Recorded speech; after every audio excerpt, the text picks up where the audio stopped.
ځکه حدیث مبارک کې راځي نبی علیہ الصلوۃ والسلام فرمایي و چې کله الله تبارک وتعالى جنت او جهنم جوړ کړل دای پیدا کړل نو الله تبارک وتعالى جبريل علیہ الصلوۃ والسلام ته حکم وکړ وی جبريل لا شد جنت تماشا وکوي ګوره نو جبريل علیہ الصلوۃ والسلام جنت تلاړو نو جنت وکړو او دا غیر نعمتونه او دا غیر خوشالۍ ولیدلې نو چې واپس راغی الله تبارک وتعالى ته تاسو کو جبريل جنت څنګه وو نو جبريل علیہ الصلوۃ والسلام فرمایل وی الله ته دې جنت متعلق چې چاته خبر ورسېدو نو هغه بخامخا دې جنت ته پاره تیارې کړي ته ځان را رسي داسې نعمتونه چې چا واورېدل نو ضرور به ځان دې جنت لرا رسي ځکه حدیث مبارک کې راځي نبی علیہ الصلوۃ والسلام فرمایي حدیث قدسی دی الله تبارک وتعالى فرمایي وای د مؤمن د پاره چې ما په جنت کې کوم نعمتونه تیار کړی دي تر اوسه پورې سترګو لیدلې نه دي وګونو اورېدلې نه دي او د یو انسان په تصور کې دغه خیال هم نشي راتلی د انسان په ځوان کې دغه تصور او خیال هم نشي راتلی داسې نعمتونه الله تبارک وتعالى د مؤمن د پاره په جنت کې تیار کړی نو جبرئیل علیہ السلام فرمایي الله دا کوم نعمتونه چې په جنت کې دي کوم انسان چې د دې نعمتونو نه خبر شونه ضرور به د جنت ته ځان را رسي بیا ورته الله تبارک وتعالى فرمایي جبرئیل الله چې د جهنم تماشا وکړه جهنم وینا جبرئیل علیہ السلام لارو د جهنم ننداره وکړه او د جهنم هغه ووري ولیدو د جهنم هغه بړکای ولیدله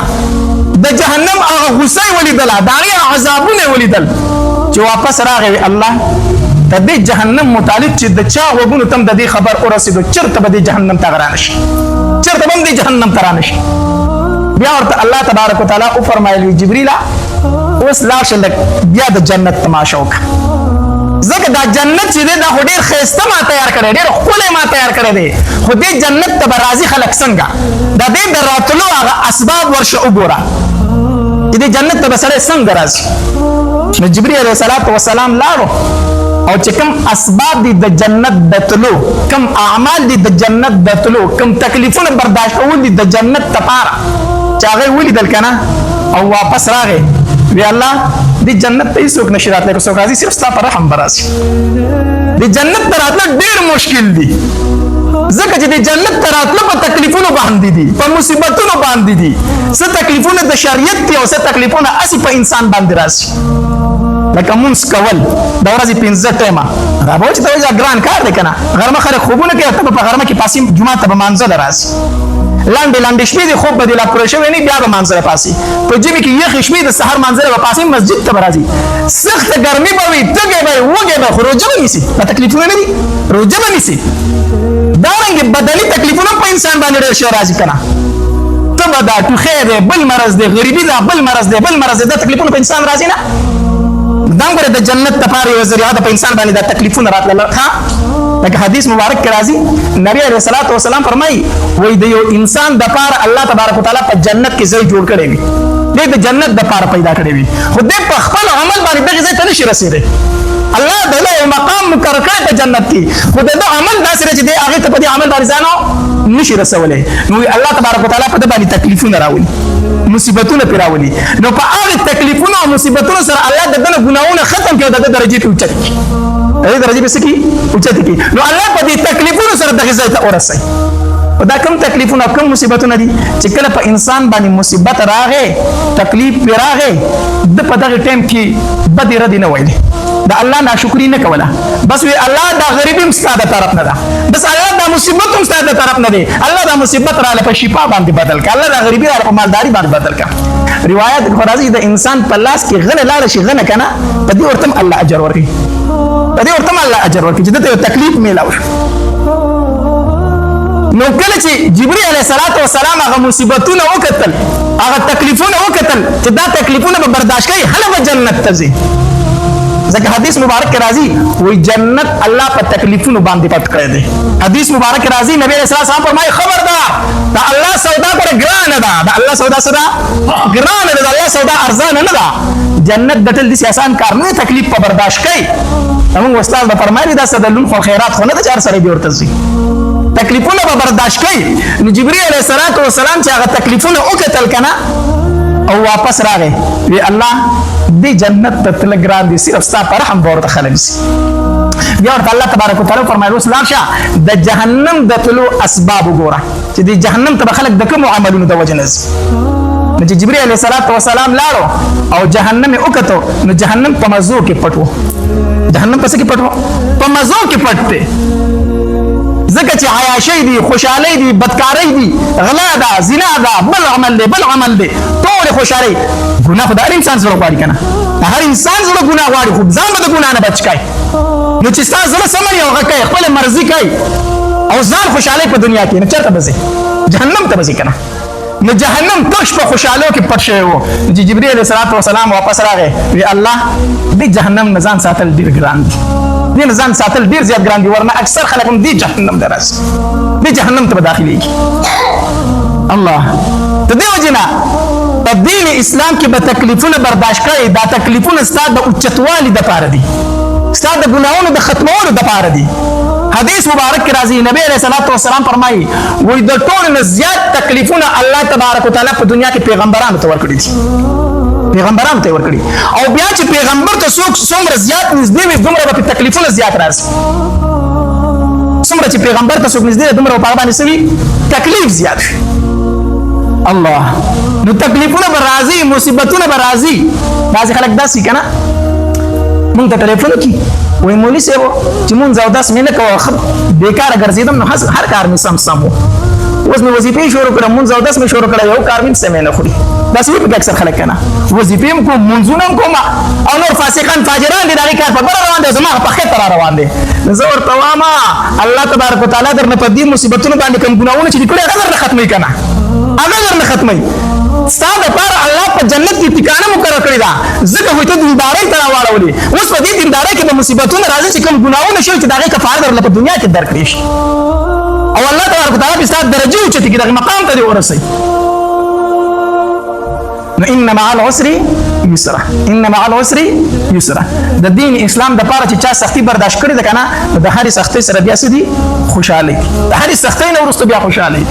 او د دین اسلام د پاره دا چې د دنیا د پاره تکلیفونه برداشت کړه بیا و چې وروسته به خوشحالي راځي د دین اسلام د پاره د شریعت د پاره چې چا تکلیف برداشت کړی الله تبارک وتعالی بیا خیر ورځې راوستي تر صحابه کرامو ژوند ته وګوره کنه د نبی علیه الصلاة والسلام یو صحابي دی سلمان فارسی رضی الله تعالی عنه دا د اصفهان اوسیدونکی و اصفهان دا په ایران کې یو علاقه ده د هغې اوسیدونکی و او دی د یو غټ جاګیردار د یو مالدار سړي زوی و جیداد هم ډېر او پلار یې مذهبي سړی هم و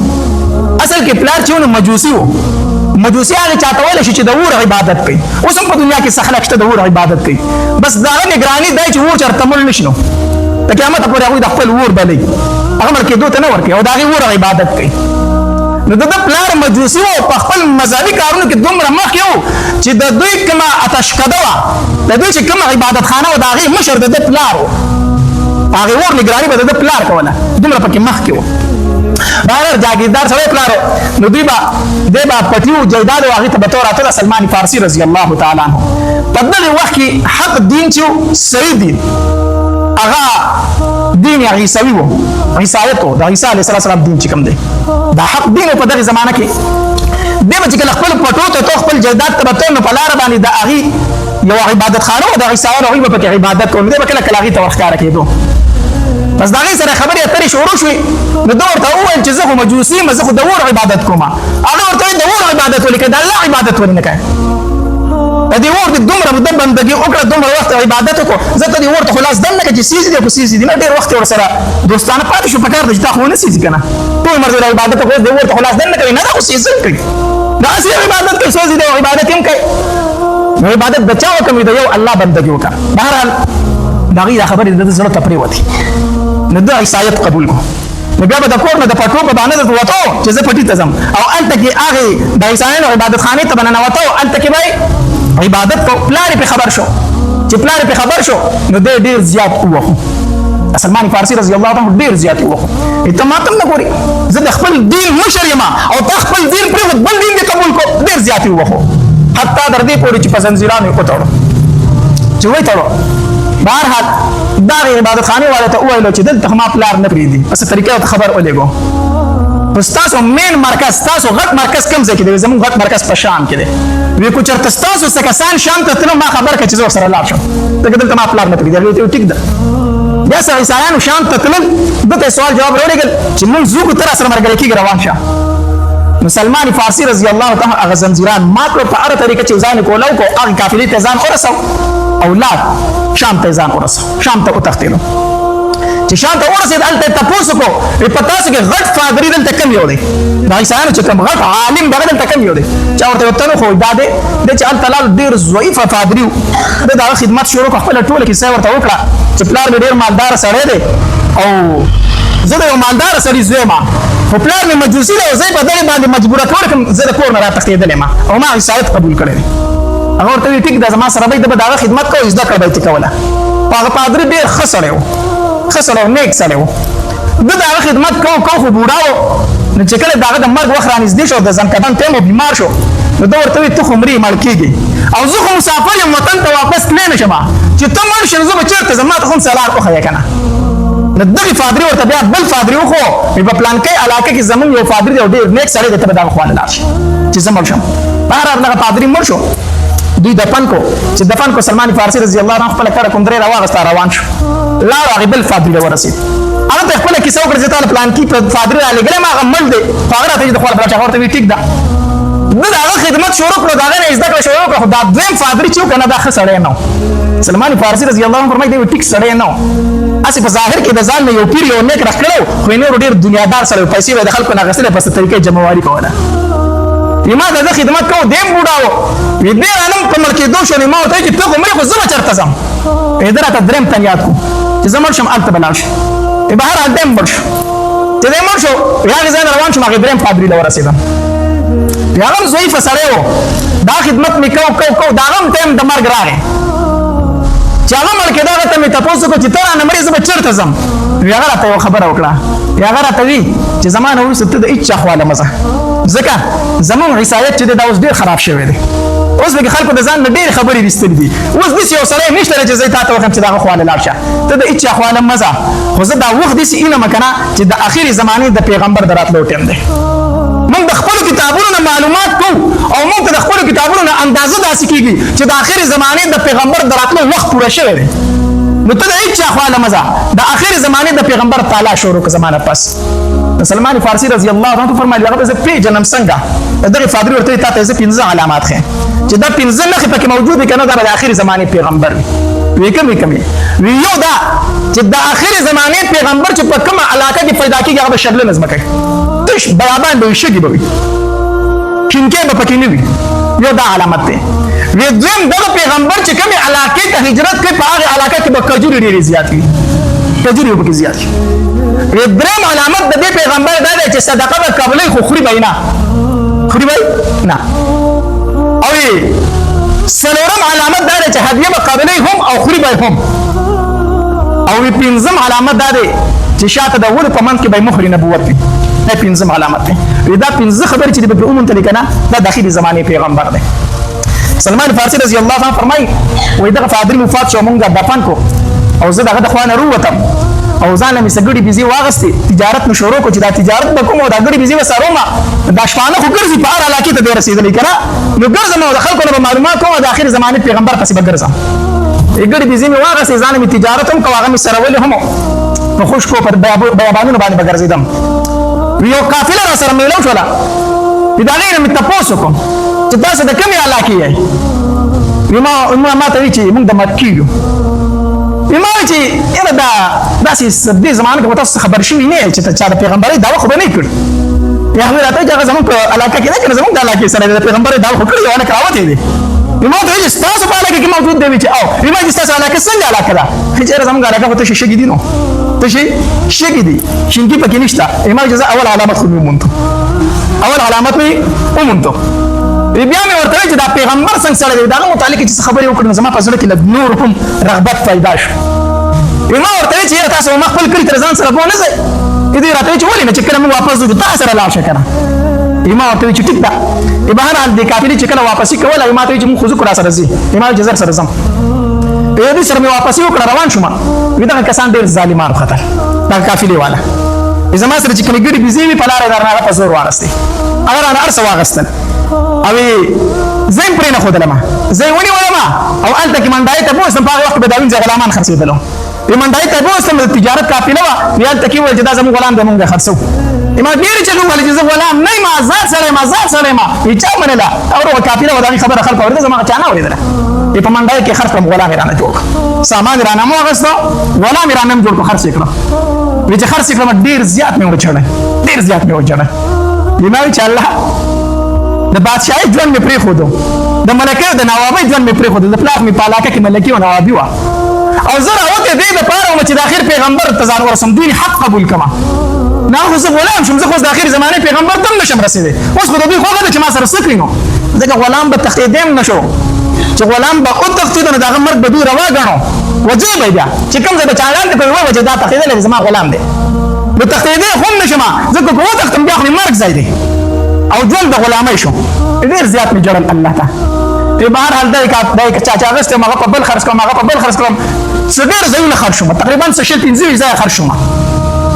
په اخر کې چې زه چا واغستم هغه د مدینه منورې يهودي هغه واغستم یا روان کړم ما بوستم وی هغه علاقې ته ورسوله چې کجوري پکې ډېرې وي ما ورته چې دا کومه علاقه چې دا یثرب دی وی کجوري پکې ډېرې وي نو زه خوشاله شوم ګورې چې دا پیغمبر هغه ځای بدای کو ځکه مدینه منوره کې کجوره ډېره زیاته ده علماء لیکلي دي چې کله حج لاړ شي عمره لاړ شي بیا مدینه منورې ته ځي کنه نو په بس کې چې ناست کنه او کله د کجورو باغات شروع شو د کجورو باغونه شروع شو نو د مدینه منورې حدود شروع کېدو ولې د دغه ځنه به تداوود شریف شروع کی چې کله د مدینه منورې د کجورو باغات تاولې د الله دې مونږ ټول حج عمره لبوزي چې کله د مکې نه ځای مدینه منورې ته نو چې کله د کجورو باغات شروع شو د کجورو ونې شروع شي د دغه ځنه څه شروع کا درود شریف په شروع کوي دا علماء لیکلي صحیح طریقه ده دغه ځنه به درود شریف شروع کوي دغه ځنه د مدینه حدود شروع کیږي ځکه نو مدینه منوره کې کجوره ډیره ده یماوي چې کېدې شي هغه هجرت چې بکی هغه بدازي په بهر حال د يهودي سره وما او هغه لمې بزمیدار کوله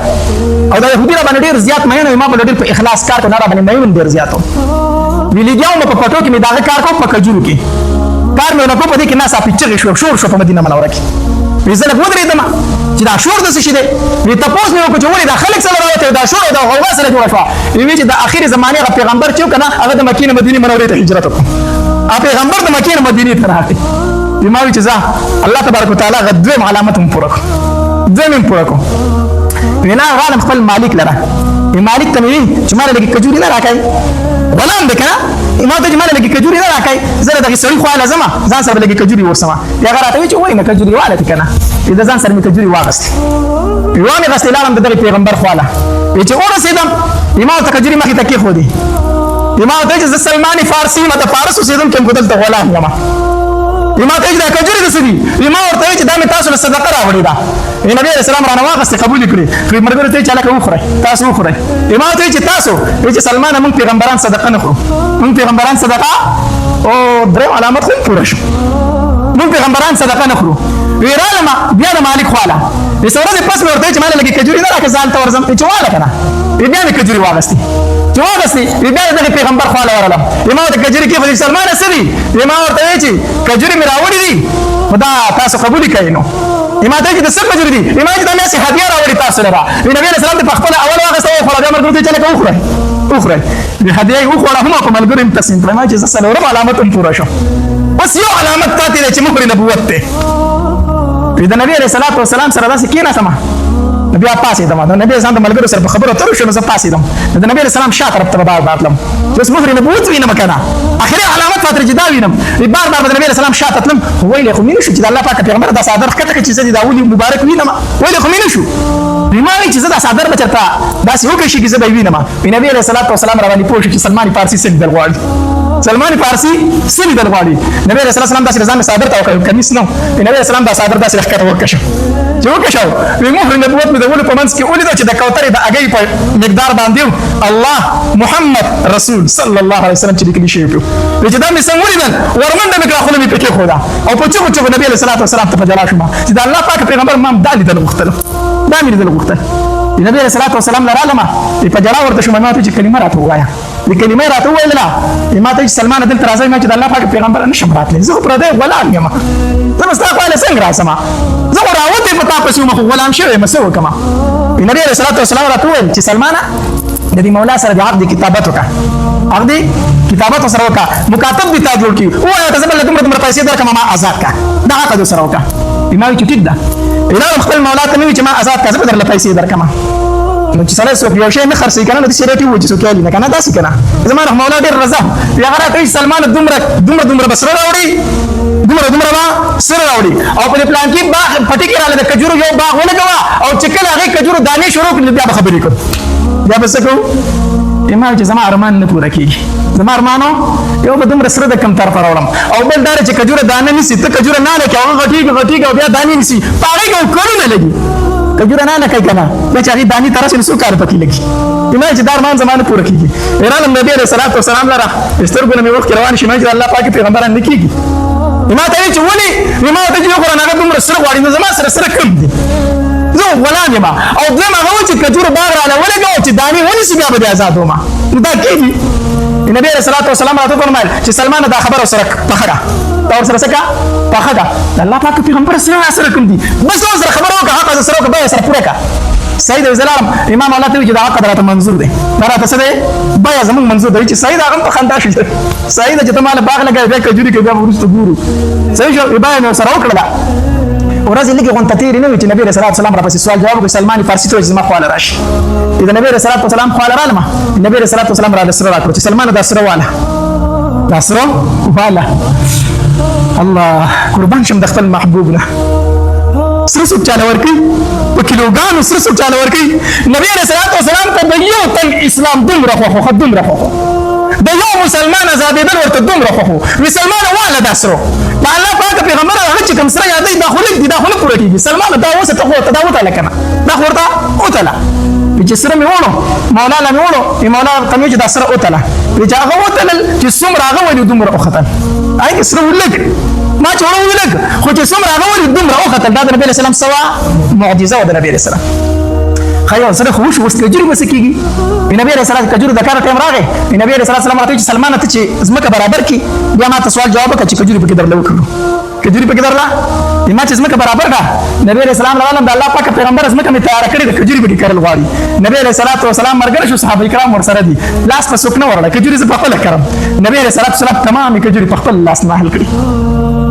الله په خپل لاس مبارک باندې نبی رسول الله باغ ولګو کجوري نه کړی چې کجوري نه کړی کجوري دومره زر غټې دي چې د کجورو د بار ټیم راتلو ټول کجورو باغ ونیو په یو کال کې ویم کړلې کجورو سوي ولې داري ونیولې بارداري شولې زر غټې شي سلمان فارسی راغی الله پاک پیغمبر کجورو خدای کړی ته راشنم داري نه کړه نبی رسول الله سلام چې په باغ کې ګرځم تمام کجورو دانی نیولې په ټول باغ کې دوه بوټي داسې چې هغه دانی نه دي کړی هغه دانی نه دي کړی هغه باغ نه دی نیولې نبی رسول الله پریشان شو چې دې ټول باغ د کجورو نیولې دي دوه ډکو په کولې دي نیولې عمر رضی الله تعالی په خندا شو دا الله پاک پیغمبر د دوه ډکو په ما کړی دا بکی ما کړی دا الله پاک پیغمبر دې ذکر کجوري دې کړی نبی رسول الله دا واسه شابه والا په خپل لاس مبارک په دوه کې نور مار کړو او چې څنګه نه په هغه دوه ډکو بار ونیو هغه څه ونیو بار ونیو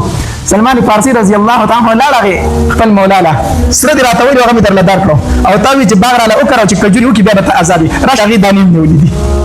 مالک چې وکړه سلمان ته آزادي ته آزادي الله سلمان فارسی راغه د نبی رسول الله والسلام په خدمت کې دی شو خبره مې درته څه کوله د دین اسلام لپاره به تکلیف برداشت کړي مصیبت به برداشت کړي غمونه به برداشت کړي تهمتونه به برداشت کړي الله دا به هر څه برداشت کوي په خپل ذات باندې ورنه هر قسم رکاوټ به درته مخې ته راشي هر قسم رکاوټ به درته مخې ته درځي خلک به ستا په ذات باندې ګزار کوي نبی رسول الله ته جادوګر ویلو که نه ویلې کوډګر ورته ویلو که نه ویلې نبی رسول الله ته جادوګر ویلې دی نبی رسول الله ته کوډګر ویلې دی نبی رسول الله ته مجنون ویلې دی نبی رسول الله ته ساحر ویلې دی شاعر ورته ویلې د نبی رسول الله لورانو له طلاقونه ورکړي دي د نبی رسول الله لورانو دوخانو نه راټاو کړي دي د نبی رسول الله غاښونه مبارک شیطان کړي دي د نبی رسول الله پانی مبارک دلی وړه کې کړي دي شوی کې دانی دي شوی عائشه بیبي ته تاسو کوي د الله پاک پیغمبره په تا باندې کومه ورځ ډیره سخت راغلی ده یا عائشه چې کله طائف ته لاړه مکنه د طائف خلکو په بده وشته مغه ورځ را باندې ډیره سخت و را باندې ډیره سخت و زه څوک یم او ته څوک یې ما به څوک مات کړو تا به څوک معاف کړي ما باید پر دین په کار کې رکاوټ جوړېږي که نه جوړېږي ضرور به درته جوړېږي کله به دې په ذات باندې ګزار کېږي کله به دې په یو طرف ګزار کېږي کله به در باندې بل طرف ګزار کېږي برداشت وکړئ برداشت وکړئ دا ډېر ګران کار دی دا ډېر ګران کار دی قربان شم د احمد محبوب نه